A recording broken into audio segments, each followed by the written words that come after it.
all, it's Agnes coming to you with another craft. This time is really super quick one. It's like a bonus craft for today.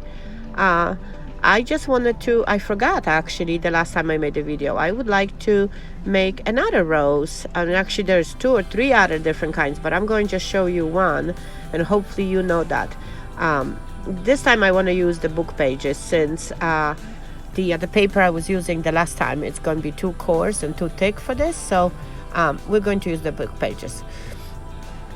So we need to simply cut out the petals out of that book page, and I have 3 pages that I fold them in half, and I'm just sort of cutting a half a tier, I don't know, rounded rectangle, whatever you may name it. So I'm trying to cut the first one as close as I can to my line to divide. Since you know I don't measure, but I am just trying to wing it as they say. So so all what I'm doing is just simply using my other petals that I just cut to template another ones without even tracing it. It's again, these are petals, there's some bigger, some smaller ones, and I'm just making it quick for you to show you. So that's how I do it. I don't think we need all of those for our rose, but you never know. It's good to be prepared. And if not, then we can make 2 roses.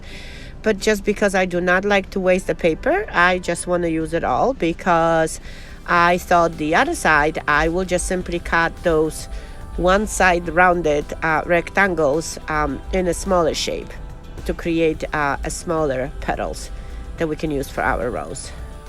My page on the bottom here, it's a little bit of a wrinkled and not even, not that I really do not mind, but I will automatically make by cutting it away, I will automatically make a smaller petals, and I will try my best not to go all the way to the top of that line. Just see, I'm twisting it. Yeah, so I'm going to do the same thing, and all the way, and most likely I'm going to have a little bit more, because those petals that I'm cutting are slightly smaller, but that's, yeah, we need them. And I just want to apologize, because again, I'm positive you hear that I am clogged up and stuffed up, but I wasn't really doing too well this morning. I literally slept, and then now it seems like I have the second wind, so I've decided I can't just sit around, so I've decided to make one rose for you, and I am still going to hopefully make the another big flower that one of you asked, and I'm not going to say which one, but I need to get a different crepe paper, so I do not know if my local store has it, but we'll see, and we'll see, and I will for sure let you know. I just don't know if I am going to be strong enough to actually sit down and go to any store, so we'll see. I'm just going simply play it down today and take my time to really relax and do whatever I can possibly do in the house. And just like that, we just finished cutting. So now we can move on to another portion of our rose making. Is just simply all what I like to do is round off and add a little bit more of a dimension to the tips of those rounded sides of my rectangle. I guess I named them already. So what I do it on each side. You could possibly do it all right in the middle and roll it up, but I feel that if you're going to do it from side to side, it gives you a little bit more of the body to it. This rose is one of those that actually takes a lot of time, even though it is very easy to make, because this is all about the quality of the paper. And I do not know if this book, because that book seems to be on a very thicker side, the book pages, I do not know if that is going to work. But again, you will know the process of this, and we'll just simply figure out, we'll learn together if this one is going to work. I don't think I need to use, I need to curl all of them out, simply because we know I cut too many, but you never know, I may need it for something. But what I would like to, the way I would like to start this book is just, this page, not the page, the rose, is to simply use the cake pop stick or the top of the paintbrush, when it's, the thinner one, and simply start to roll pieces on it, just to create that. So we're starting it to create the little heart. See, just like that. And I already know that these book pages are on the thicker side because it does not roll and it does not. But yeah, we'll just go with the flow and try to make the best of it. See, now I changed to the cake pop stick and start to roll. And literally, I'm not really adding, obviously, it's very hot glue. And so all what I'm doing is just simply barely touching it with the glue. It's really not even a dab of it. So now when it's the heart of the rose is done, it's time to add those small petals and start adding the petals sort of in an interacting mode, and keep them sort of open up because our heart is already created. Have you tried that rose before? Have you made that rose before? I wonder. Yeah, this is one of the ones that I actually try to avoid to make. It is a pretty one, but again, depending on the paper, it takes a while to form it properly. See, so now I'm just simply wrapping it very loosely, so the sides right now, see the ones with curl open up nicely, and you just simply overlap a little bit each petal and start adding on. It is a lot of little maneuvering, but it's doable.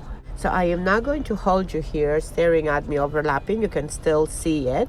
I am going slightly speed up this video and try to overlap as we talk. And to tell you the truth, right now I am actually figuring out that this kind of project would have been perfect for a typical live video, for the simple fact is that I would have been able now to concentrate and chat with you and read your comments and answer, just because there's really nothing new that is happening here except wrapping those petals.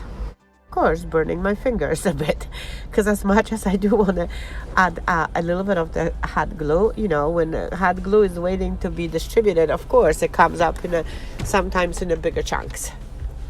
See, that's another thing is that I wanted to tell you. Sometimes, because you could actually glue it to the stick, the whole entire rose, and keep it on a stem. But those kind of roses I usually make on a wire, but I do use the tape instead of using the hot glue. Since I do not have it and I am due to get it, and I will for sure hit those stores as I promise, it is much easier because all what you need is the tape that holds it all together. So eventually I am positive this stick is going to come out because I am adding more and more layers, and I am trying to add those petals as close.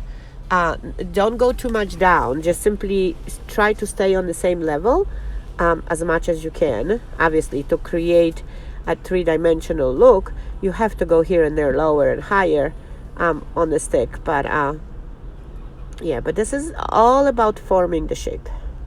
So I see it's already taking a shape and it does look good. So as you, again, forming this, make sure that you bend the petals here and there, just to make sure that the rose opens up nicely.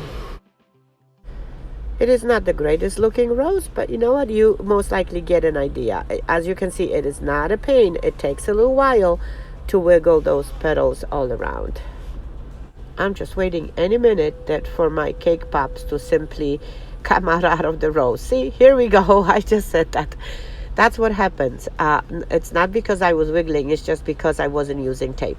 And again, you can actually use the tape on a cake stick. And I will try to, because I wasn't really ready. I wanted to make a really big one since I have so many petals cut out. But I guess the rose is telling me something else. So I'm not going to do it. I'm just going simply call my raffia for help and maybe decorate it with this and finish that. See, this is what happens. Sometimes the what's the name? A project is calling itself to finish up. So I'll just go with the flow, call for my handy dandy raffia, and decorate it and simply post it for you to see. And I am curious how you are going to go about this project. As you know, there will be no perfect project without any of the raffia involved, and this is simply because I just wasn't ready to finish this. I still want to continue to make a bigger rose, but that's okay. Raffia is going to help me feel satisfied. That's what's going to happen. See, it is. And then again, when you're pushing that on it, you got to make sure that those edges are not crinkled. They're just nicely folded. Yeah, and I just because I cannot glue raffia like that, I have to hold it somehow. So I am choosing to simply cover that with a piece of the petal that I did not have a chance to build up on my rose. So this is just simply going to be my cover for the raffia. So here is the final rose. It's not finished. Wish I could have able to make it a little bit more, but at least you do have an idea how to make it. Hope you enjoyed our little project, and